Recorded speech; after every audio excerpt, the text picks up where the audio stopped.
आप सभी को नमस्कार। चलिए शुरू करते हैं। आज प्रॉफिट एंड लॉस से क्वेश्चन सॉल्व होंगे। ठीक है, इसमें टोटल 8 क्वेश्चन है। आप देखेंगे कि हर साल एक क्वेश्चन पूछता है प्रॉफिट एंड लॉस से, तो ये भी बहुत ही इंपॉर्टेंट चैप्टर है। चलिए शुरू करते हैं। इसमें दे रहा है कि अगर कोई कैश पेमेंट करता है तो उसको 10% की डिस्काउंट देता है मार्क प्राइस पे। ठीक है, दूसरा बोल रहा है उसके बावजूद भी उसको 10% गेन हो रहा है। ठीक है, और मार्क प्राइस हमारा कितना है 770।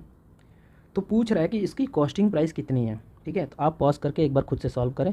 चलिए मैं शुरू। यहाँ पे देखें 770 है मार्क प्राइस हमारा, तो इसमें उसको 10% डिस्काउंट देना है कैश पेमेंट पे, तो -10% कर लेंगे हम, जो सेलिंग प्राइस निकल जाएगा। तो हमारा सेलिंग प्राइस क्या होगा, तो यहाँ 770 का 10% 77, अगर इसमें से 77 माइनस करेंगे हम तो 693 होगा। ठीक है, तो ये हमारा सेलिंग प्राइस आ गया। और ये सेलिंग प्राइस कितना हमारा, सेलिंग प्राइस कॉस्ट प्राइस का 110% है, क्योंकि उसको 10% का प्रॉफिट हो रहा है ना। ठीक है, तो हमें कॉस्ट प्राइस निकालना है, ये 100% है। तो अब यहाँ देखेंगे कॉस्ट प्राइस निकालने के लिए हम selling price into 100% divided by selling percentage, जैसे 110% था। ये एक फार्मूला आप बेसिक इसमें देखेंगे यूज़ होगा। ठीक है, चलिए पुट करते हैं। तो सीपी हमारा कितना हुआ, सेलिंग प्राइस कितना 693 इंटू 100%, 100 यहाँ 110, तो 0 से 0 कैंसिल हुआ। 11 से देखेंगे 693 कैंसिल होके 63 आएगा। ठीक है, और 63 को 10 से मल्टीप्लाई करेंगे तो हमारा 630 हुआ, यानी आंसर हमारा सी। ठीक है, नेक्स्ट क्वेश्चन पे यहाँ पे देखिए, ये कह रहा है कि एक गोपाल एक सेलफ़ोन ख़रीदता है और उसको राम को 10% प्रॉफिट पे बेच देता है। ठीक है, फिर राम क्या करता है, उसको फिर से गोपाल को 10% को लॉस खा के बेच देता है। तो इसमें गोपाल का पोजीशन पूछ रहा है कि क्या होगा। तो पहला दे रहा है कि नाइदर लॉस नाइदर गेन। ठीक है, राम गोपाल को। दूसरा है लॉस 1% का, तीसरा है गेन 1% का, चौथा है गेन 0.5% का। ठीक है, अब यहाँ से देखते हैं, शुरू करते हैं।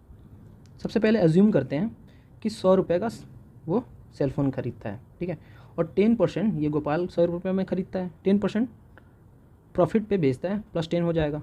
ठीक है, 10% प्लस 10% हो जाएगा तो वो 110% होगा। 100 का 10% 10 हो गया। तो ये राम को पड़ता है 110 का, और राम इसको फिर से सेल करता है -10%, यानी 10% का लॉस करके। चलिए फ्रेश पेज पे देख लेते हैं। ठीक है, 10% का लॉस खाता है वो। तो यहाँ पे 10% 110% का कितना होगा -11, यानी वो 99 रुपीज़ में सेलफोन को सॉल्व कर रहा है, किसको, गोपाल को। ठीक है, तो गोपाल ने 100 में ख़रीदा था उस सेलफ़ोन को, फिर से 99 में ख़रीद लिया, तो इसमें उसको 1% का गेन हो गया ना, 1% का प्रॉफिट हो गया। तो हमारा आंसर क्या होगा, सी, 1% गेन। ठीक है, तो ऐसे जैसे मैं बता रहा हूँ आप लोगों को, एज्यूम कर ले 100 रुपीज़ किसी का प्राइस करके, और उसमें जैसे 10% ऐड करने के लिए बोल रहा है। ठीक है, 10% प्रॉफिट करने के लिए बोल रहा है, तो ऐड कर देंगे 10% लॉस, तो वहाँ पे -10 कर देंगे। ठीक है, ऐसे करके आप सॉल्व करेंगे ना प्रॉफिट एंड लॉस का क्वेश्चन, तो कभी गलत भी नहीं होगा और बहुत ईजी होगा सॉल्व करने में। चलिए नेक्स्ट क्वेश्चन देख। यहाँ पे देखें, यहाँ पे बोल रहे हैं a number of geography text book एक्स रेट पे। ठीक है, एक बुक सेलर खरीदता है। फिर बोल रहा है A+2 number of history book कितने रेट पे खरीद रहा है, x+2 पर बुक। ठीक है, फिर कह रहा है A-2 number of mathematics book. ठीक है, रेट क्या है मैथमेटिक्स बुक की, x-2, तो वो टोटल सेलिंग कितने रुपए का करता। ठीक है, चलिए फ्रेश पेज पे देखते हैं। यहाँ पे मैंने ले लिया है कि टोटल ज्योग्राफी के A नंबर बुक है। ठीक है, यहाँ पे मैंने हिस्ट्री का टोटल नंबर ऑफ़ बुक और रेट ले लिया, यहाँ पे मैंने मैथ का ले लिया रेट और नंबर ऑफ़ बुक। तो सबसे पहले मैंने ज्योग्राफी में कितने % का सेल हुआ, total A number of book है, रेट कितना है हमारा x, तो ये मल्टीप्लाई होगा तो AX हो गया। ठीक है, फिर हम A+2 number of history book है, रेट क्या है, दोनों को मल्टीप्लाई कर लेंगे x+2, तो इसको मल्टीप्लाई करेंगे हम यहाँ पे, तो a को x से मल्टीप्लाई हुआ।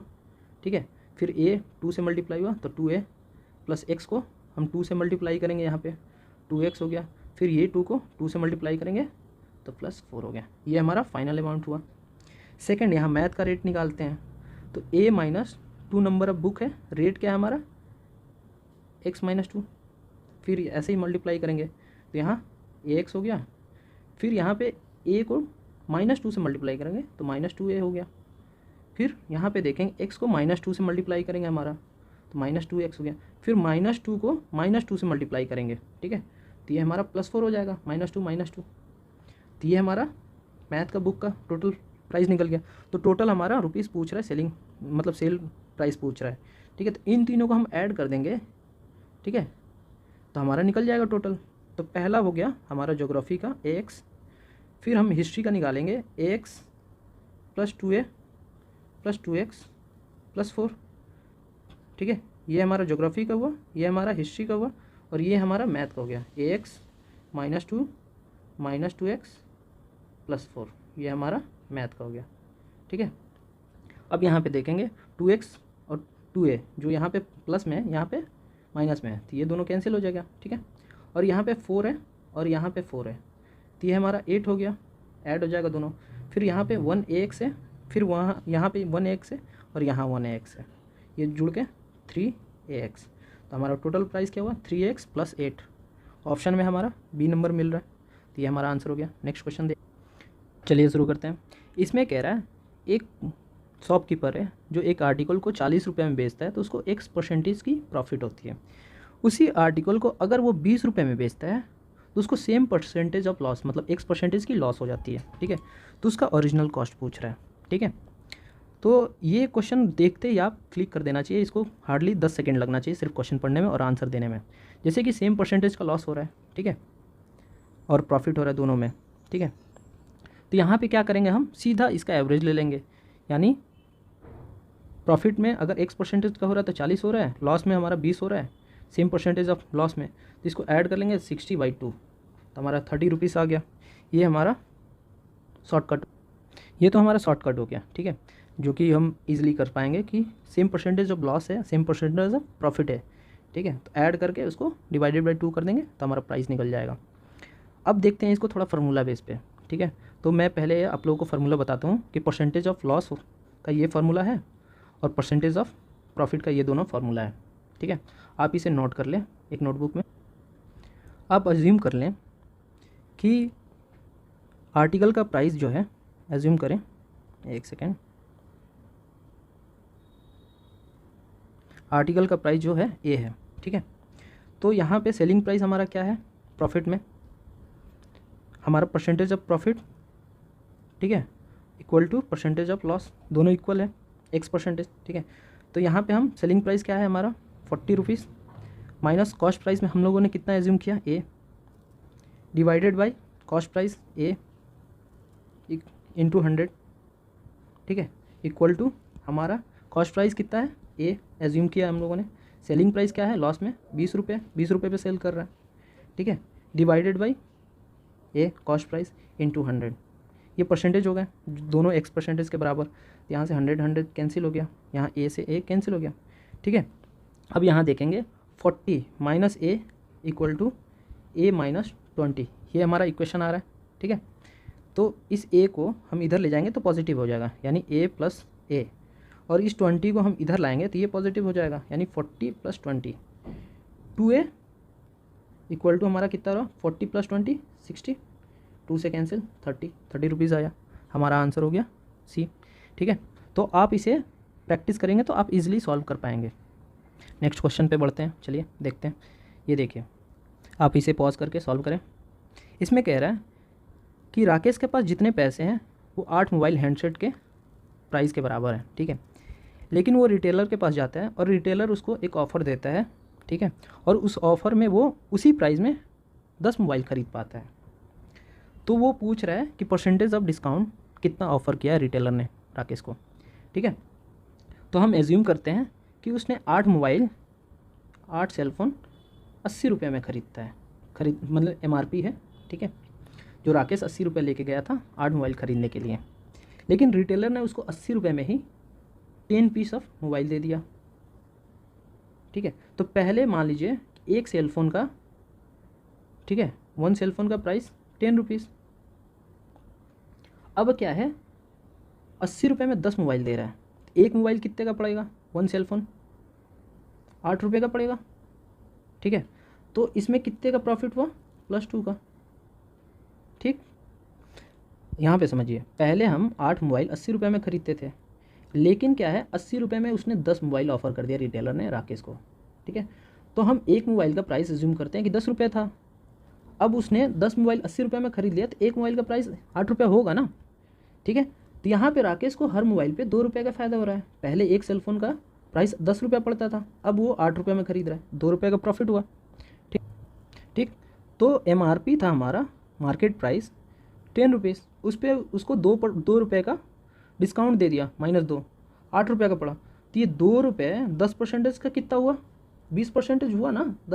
10 रुपये का 2 रुपये 20% होता है। तो हमारा आंसर हो गया बी, ठीक है। तो ये बहुत ही ईजी सवाल था। चलिए नेक्स्ट क्वेश्चन पे बढ़ते हैं। यहाँ पे देखिए, कह रहा है कि एक पर्सन जो है कार को ख़रीदता है और उसको बेच देता है 3 लाख रुपए में, ठीक है। उसको क्या होता है कि 20% की लॉस हो जाती है। 3 लाख रुपए में बेचता है तो उसको 20% की लॉस होती है। तो यहाँ पे पूछ रहा है कि कार को कितने रुपए में ख़रीदा था, यानी कार की मार्केट प्राइस क्या थी। तो यहाँ पे सबसे पहले हम देखेंगे, मान लीजिए कि 100% पे कार को ख़रीदा है, 80% पे बेच रहा है, 20% लॉस पे, 20% लॉस पे बेच रहा है ना। तो 80% का प्राइस क्या हुआ, 3 लाख रुपए, ठीक है। तो यहाँ पे हमें 100% का निकालना है, तो 3 लाख, ठीक है, इंटू 100% निकालना है ना, डिवाइडेड बाई 80, ठीक है। अब यहाँ से आप काटेंगे तो देखेंगे 1 0 से 1 0 कैंसिल हो गया, फिर 8 है तो इसको डिवाइड करेंगे हम। तो यहाँ पे आप देखेंगे 375,000, मतलब 3,75,000 पे वो उस कार को ख़रीदा था। तो हमारा आंसर हो गया डी। आप यहाँ से कैलकुलेशन करके देख लें, ऐसे ही होगा, ठीक है। चलिए नेक्स्ट क्वेश्चन देखते हैं। अभी आइए, ये सबसे अच्छा क्वेश्चन है इस सवाल का, बस कन्फ्यूज़न पैदा करने के लिए, कुछ है नहीं इस सवाल में। ये सवाल सिर्फ और सिर्फ कन्फ्यूज़न पैदा करेगा और लगेगा आप लोगों को कि बहुत टफ है, लेकिन आप लोगों को बता दूं थोड़ा सा लेंदी है, 1 मिनट समय लगेगा, अब बहुत ईजिली सॉल्व कर पाएंगे। एक कॉन्सेप्ट याद रखिए, अगर सेम परसेंटेज माइनस होता है और सेम परसेंटेज ऐड होता है क्वेश्चन में किसी भी, तो उसमें अमाउंट जो आएगा वो सेम ही आएगा। ये बात याद रखें हमेशा के लिए। तो यहाँ पे बोल रहा है कि पहले केस में, ठीक है, पहले केस में क्या हो रहा है, 10% डिस्काउंट दे रहा है, फिर 20% डिस्काउंट दे रहा है, ठीक है, 10 के बाद 20%, फिर उस पर 10% सर्विस टैक्स लग रहा है। सेकंड केस में क्या बोल रहा है कि पहले 20% का डिस्काउंट दे रहा है, फिर 10% का, फिर उस पर 10% सर्विस टैक्स लग रहा है। फिर तीसरे केस में उल्टा हो रहा है, पहले सर्विस टैक्स 10% लगा रहा है और फिर उसके बाद 20% का डिस्काउंट, फिर 10% का डिस्काउंट। तो इसमें पूछ रहा है कि बेस्ट ऑप्शन क्या होगा, समझे, कि E3 से ख़रीदना बेस्ट ऑप्शन है कि 2 से कि 1 से, ये कि चारों ऑप्शन इक्वली अमाउंट देते हैं। तो चलिए यहाँ पे एक बार फ्रेश पेज पे इसको सॉल्व करके देखते हैं। तो यहाँ देखिए, फर्स्ट हमारा 10%, तो हम एज्यूम करते हैं 100 रुपये किसी आर्टिकल का प्राइस है, ठीक है। तो 100 का 10% हमारा माइनस हुआ, परसेंटेज डिस्काउंट हुआ, डिस्काउंट में माइनस होगा। तो ये हमारा 100 का 10% कितना हुआ, 10, यानी 90 हो गया। अब 90 का 20% डिस्काउंट दे रहा है, ठीक है, -20%। तो 90 का 20% कितना हुआ, 10% हुआ, तो 20% 18 हो गया। तो 18 इसमें से माइनस करेंगे तो हमारा 72 है। अब इस 72 पे बोल रहा है कि 10% प्लस होगा, सर्विस टैक्स लग रहा है, मतलब प्लस 10% हो गया। तो 72 का 10% कितना होगा, 7.2 ही होगा, ठीक है, इजी है 10%। तो इसमें 7.2 हम ऐड करेंगे तो 79.2 आया फाइनल अमाउंट, ठीक है। तो पहला केस में हमारा फाइनल अमाउंट क्या हुआ, 79.2 आया। सेकंड केस देखते हैं। सेकंड केस में पहले बोल रहा है, जैसे आर्टिकल का प्राइस हमने 100 रुपये एज्यूम किया है, तो यहाँ पे 20% का डिस्काउंट, यानी 20% पहले माइनस होगा, ठीक है। सेकंड केस में क्या हुआ, 20% हमारा 20 रुपये, यानी 80 रुपये का आर्टिकल हुआ, फिर इस पर 80 पे 10% का डिस्काउंट हो गया, ठीक है, 10% माइनस हुआ, तो ये 8 रुपये, 80 का 10% 8 रुपये, तो ये हमारा 72 हुआ। अब इस 72 पे फिर से हमारा सर्विस टैक्स 10% यानी प्लस होगा, ऐड हो रहा है, तो 72 का 7.2 10% होता है, तो ऐड करेंगे हमारा 79.2 होगा, ठीक है। जो पहले केस में आया था वो सेकंड केस में भी आ गया। अब चलिए थर्ड केस देखते हैं। थर्ड केस में क्या बोला, 10% ऐड हो रहा है, यानी 100 रुपये का आर्टिकल है, इसका 10% पहले सर्विस टैक्स लग रहा है, यानी प्लस 10% हुआ, यानी 110, सॉरी एक सेकेंड, 100 का 10% 10 हुआ, तो हमारा क्या हुआ, प्राइस हो गया 110, ठीक है। अब इस 110 में पहले 20% का डिस्काउंट, तो -20% होगा। तो 110 का 20% क्या होगा, 10% हमारा 11 हो गया, तो 20% 22 हो गया। तो 22 माइनस करेंगे हमारा यहाँ पे, तो हमारा 88 रुपीज़ का हो गया प्राइस। अब इस 88 पे फिर हमारा 10% का डिस्काउंट यानी -10%। तो 88 का 10% क्या होगा, 8.8 होगा, ठीक है, 10%।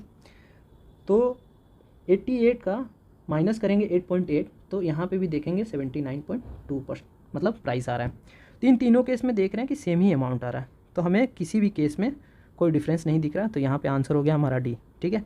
ये क्वेश्चन सिर्फ और सिर्फ कन्फ्यूज़न के लिए था, बहुत ईजी है, आप इस टेक्निक से सॉल्व करेंगे। चलिए आज का लास्ट क्वेश्चन देखते हैं। इस क्वेश्चन में भी कुछ नहीं है, तो पहले हम एज्यूम कर लेते हैं कि आर्टिकल का प्राइस 100 रुपये है, ठीक है।